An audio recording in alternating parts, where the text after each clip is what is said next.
Assalamualaikum warahmatullahi wabarakatuh. Pada kesempatan kali ini saya membahas tentang PKB dan kebutuhan angka kredit kenaikan pangkat. PKB yang kepanjangannya adalah pengembangan keprofesian berkelanjutan. Bila saya amati ternyata masih banyak guru yang belum paham apa itu PKB dan angka kreditnya. Bahkan mungkin jenis-jenis PKB yang ada 3 itu barangkali masih ada yang belum paham atau belum tahu. Untuk itulah ini sangat penting untuk saya bahas biar guru-guru paham apa itu PKB, jenis-jenisnya, angka kreditnya dan kebutuhannya masing-masing jenjang kenaikan pangkat. Oke, kita mulai. PKB atau pengembangan keprofesian berkelanjutan itu terdiri dari 3 jenis, yaitu pengembangan diri, saya singkat PD, kemudian publikasi ilmiah, saya singkat PI, dan karya inovasi yang saya singkat dengan KI. PD itu sendiri dibagi menjadi 2, yaitu diklat fungsional dan kegiatan kolektif guru.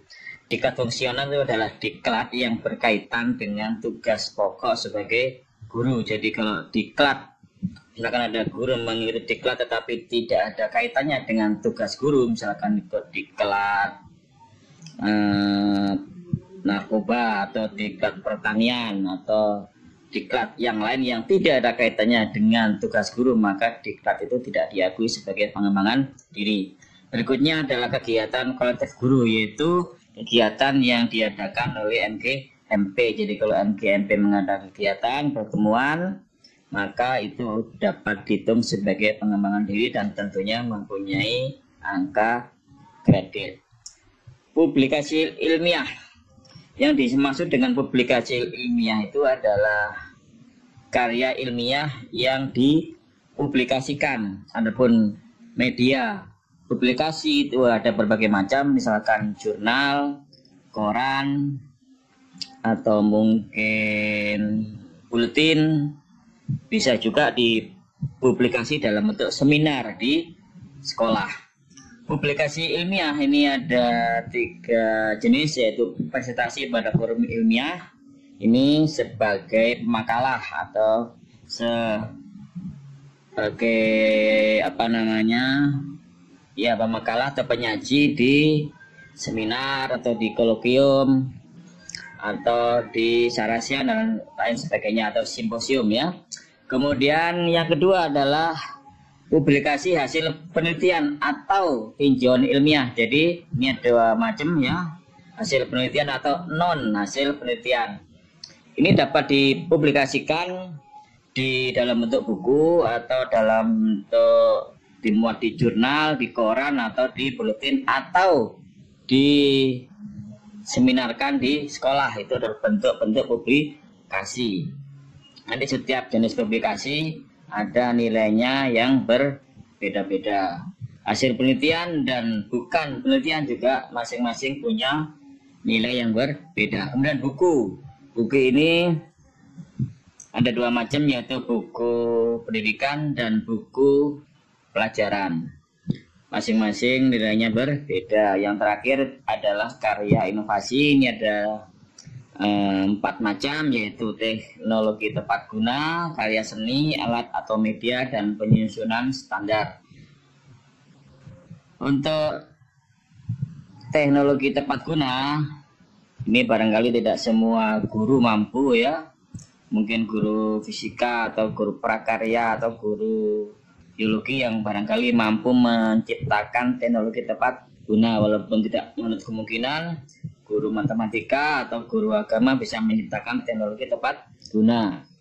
Karya seni juga begitu, barangkali ini adalah ranahnya guru seni, walaupun begitu tidak menutup kemungkinan guru matematika bisa menciptakan karya seni. Nah, untuk alat peraga atau media ini bisa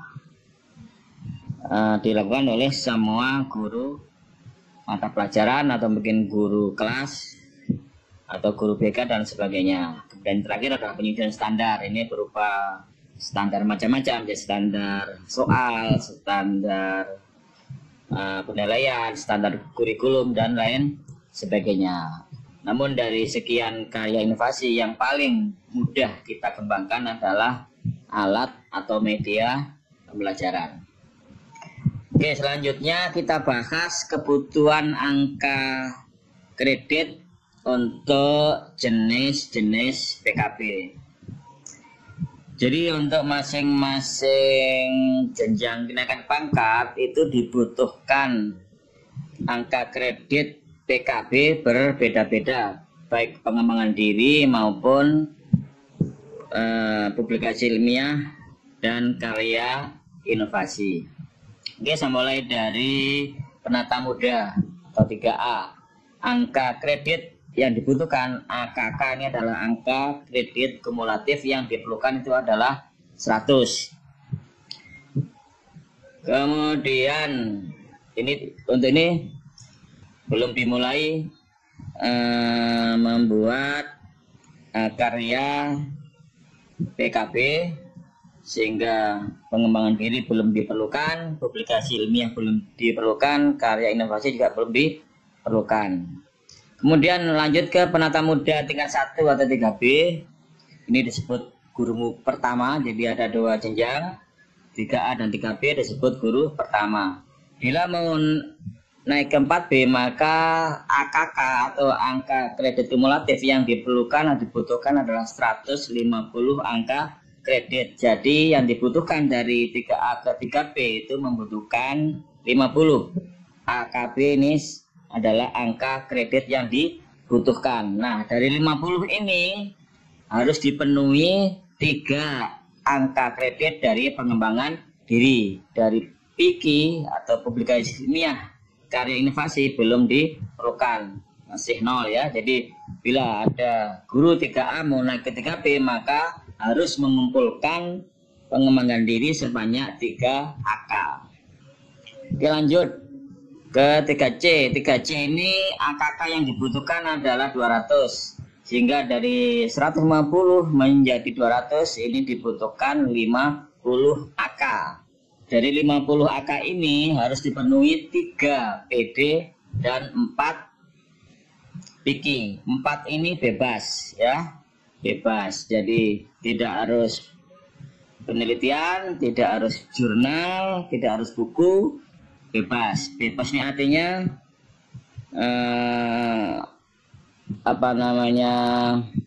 tinjauan ilmiah boleh, kemudian menulis di koran juga boleh, membuat best practice yang cukup disimpan di sekolah juga boleh. Jadi tidak harus penelitian, misalkan tidak harus PTK.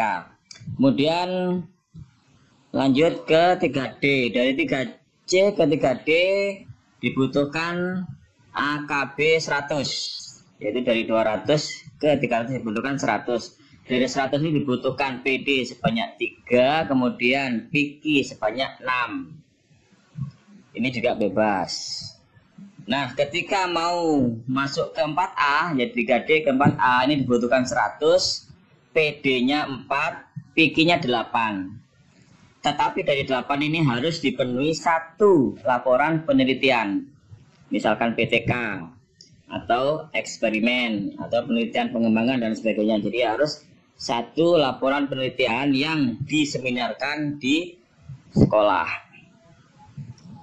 Jadi perlu diperhatikan mulai dari masuk ke 4A, jadi guru harus sudah bisa membuat penelitian, baik penelitian tindakan kelas, penelitian eksperimen, penelitian pengembangan, kemudian mungkin penelitian korelasi dan sebagainya. Kemudian dari 4A ke 4B ini dibutuhkan 150 angka kredit. Dari 150 harus dipenuhi 4 PD dan 12 PIKI. Nah, dari 12 PIKI ini harus 1 laporan penelitian dan 1 jurnal. Jadi tidak cukup, walaupun 12 nanti tidak ada laporan penelitian atau tidak ada jurnal, maka tidak akan bisa ke 4B. Atau laporan penelitian ada, jurnal tidak ada, itu juga tidak bisa ke 4B. Atau jurnal ada tetapi laporan penelitian tidak ada, itu juga bisa naik ke 4B. Kemudian dari 4B ke 4C ini sama persis angka kredit PKB-nya, yaitu PD-nya sebanyak 4, PIKI sebanyak 12. Kemudian PIKI yang harus ada sama persis, yaitu harus ada laporan penelitian dan juga harus ada jurnal. Kemudian lanjut dari 3C ke 3D.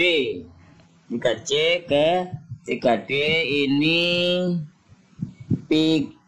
PD-nya minimal 5, kemudian AK PKB-nya PIKI-nya sebanyak 14. Dari 14 ini harus ada 1 laporan penelitian yang diseminarkan di sekolah, kemudian jurnal dan 1 buku yang ber-ISBN. Jadi 3 yang harus ada. 1 dari 3 ini tidak ada, maka tidak bisa terpenuhi untuk naik ke 4D.